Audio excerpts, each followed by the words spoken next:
Ladies and gentlemen, Heather Mazzarella.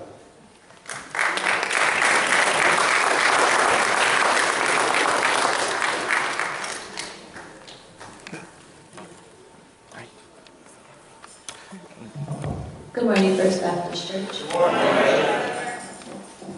Today we would like to honor a very special woman today. First Lady, Mrs. Cheryl Briggs.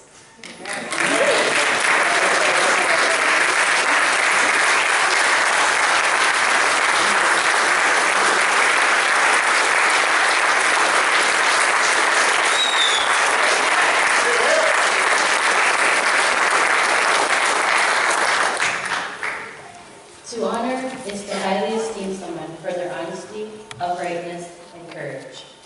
We honor our First Lady, Miss Cheryl Briggs today, daughter of Martha Lou and Marvin Terry Douglas. God has a purpose for each one of his children. Whatever gift he has given, it is a responsibility of each one of us to put it into practice. She has done just that. Whether she's teaching, giving of her time, encouragement when needed, or making sure our children have food when they come to church. When they come into church, and caring for those who have needs, and being a considerate listener, and reminding us what God can do and what he wants us to do.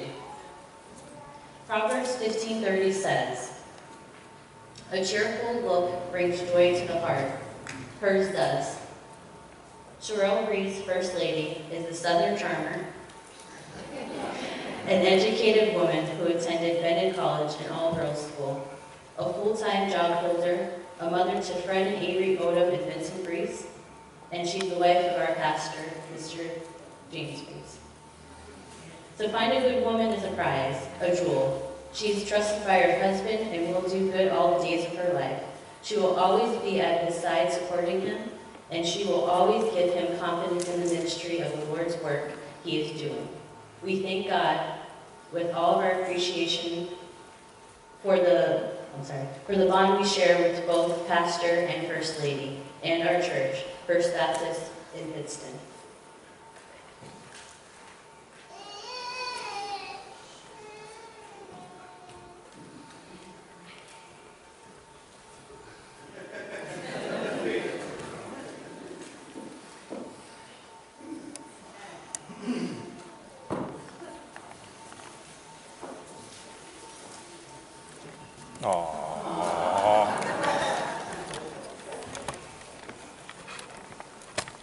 We present these flowers to you, First Lady. Thank you so much for that.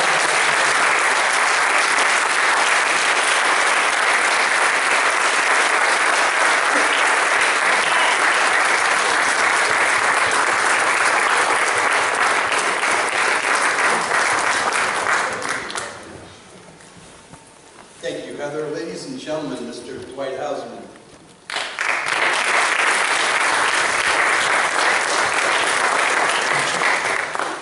I'll be the first to tell you that pastor's really not that busy for the simple fact we're in the same line of work. And I'm always seeing him talking to somebody and not delivering pastor. So don't be fooled by that. Pastor, we love you. All right. Jeremiah 3:15, and I will give you the shepherd's day after my own heart, who will feed you with knowledge and understanding.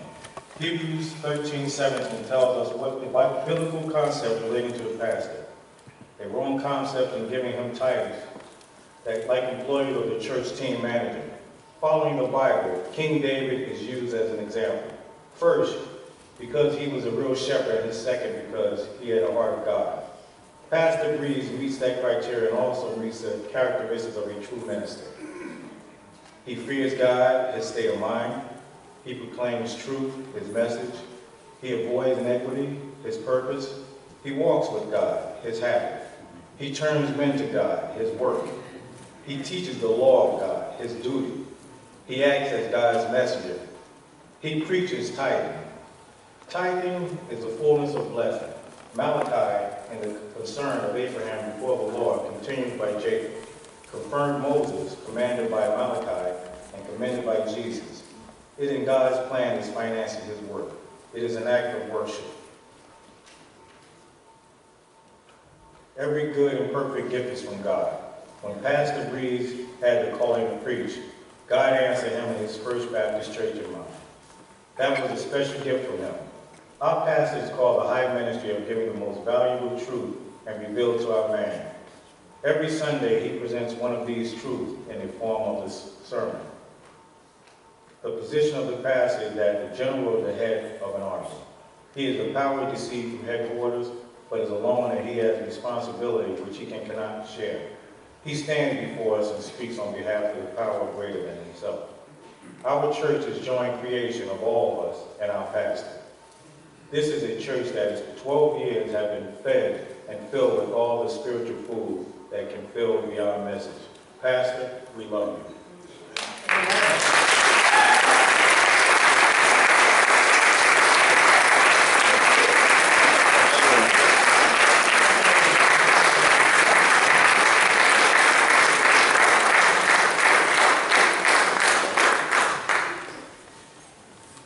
To God be the glory. Amen.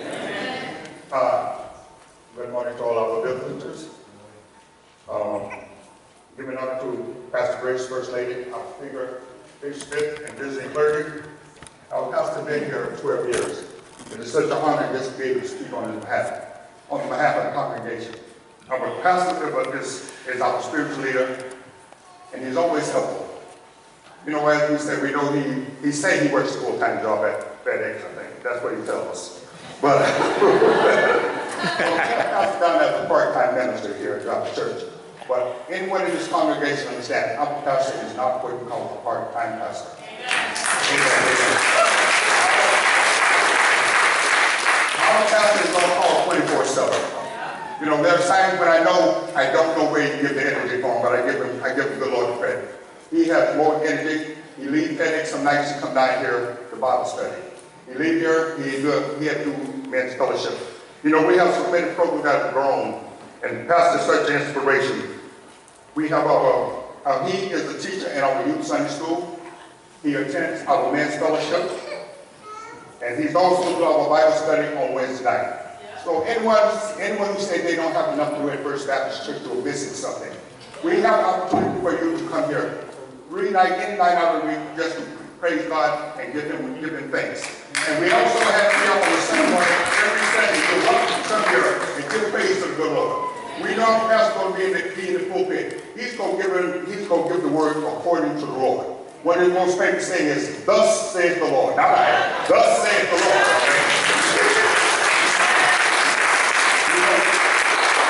This church has grown in the last 12 years under the pastor's directions. We have completed so many endeavors in this church, and we have huge endeavors that we are going to move forward. And with this help, we are going to continue to move forward with God's blessings. And another one, his favorite saying is, this church is moving fast forward with or without you. But we would love to have you with us. Amen. Pastor, we thank you for all your blessings, all your prayers, and all those late night people give you call. We thank you. We love you. Amen.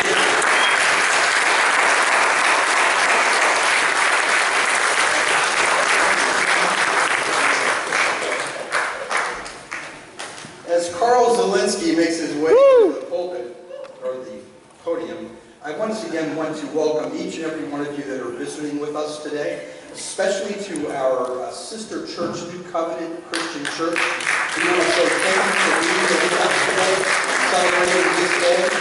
And we thank you so much, once again, all the visiting clergy, any of those who are visiting with us today, please come back. We are a church of God, and we have one tremendous leader.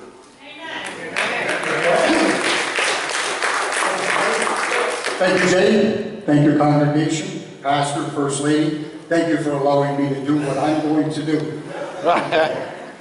Pastor Breeze, I had to write this down because I'm so excited about what I'm about to do, I would forget everything.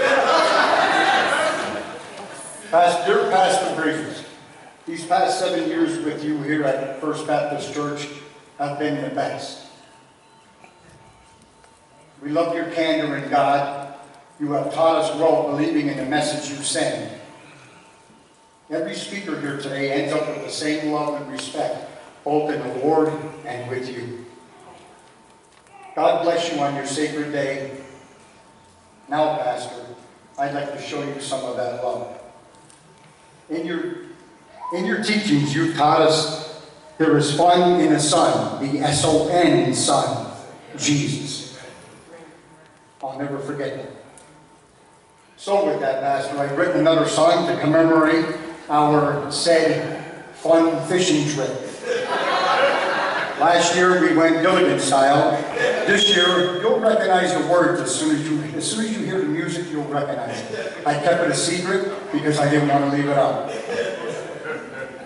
I tried numerous compositions to fulfill the words, but each time I tried, I kept coming back to what I'm about to use. There was, hang on, Pastor, Pastor, hang on. Then by the Bee Gees, there was, how big was your fish? How big was your fish, Pastor? I couldn't use that, so I used something with a little soul. And a good friend of mine, Carl Douglas, put this together.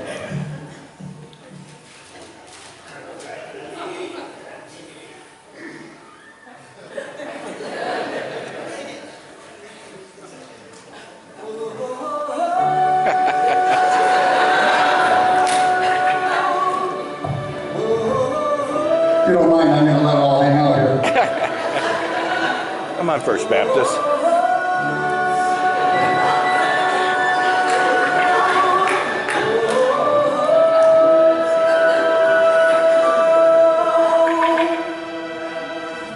Everybody went deep sea fishing. Those guys were just a-wishing that their fish was as big as Pastor's, 'cause he's a fishing master.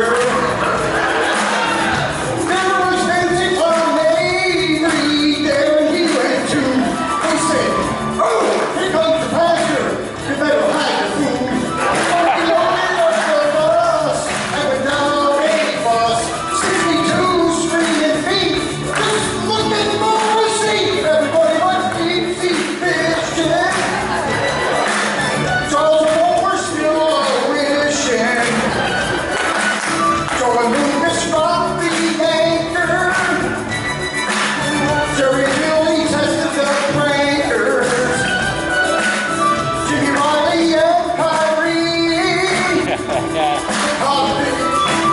They said, where's the pastor?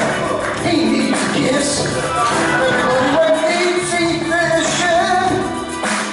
Right, Brenda made some food. And we just knew it was packed with love. Like she always does. Now Tim and thought it did. They'll know they didn't get mugged. Why really make a bruise? All three call the truce. But they hope to say no. No one knows whose was anyway.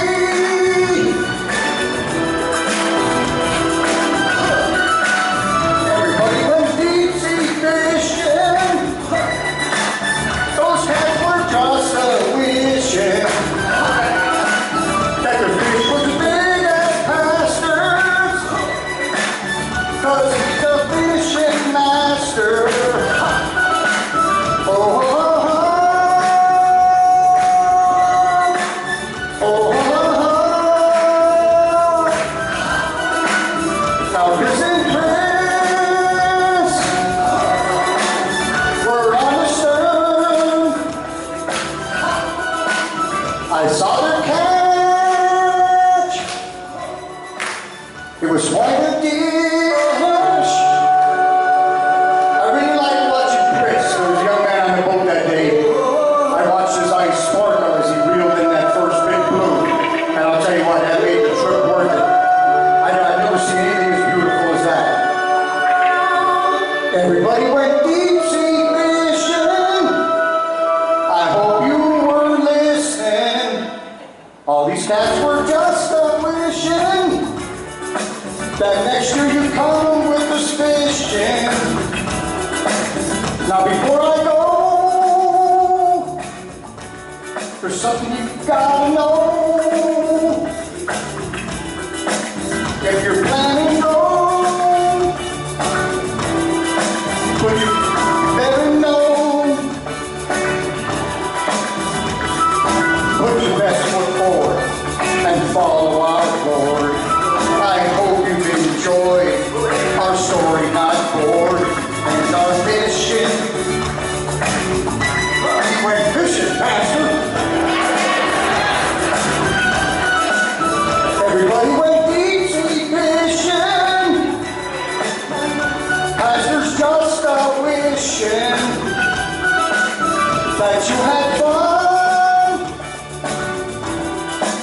So before I run, let the Lord be the one.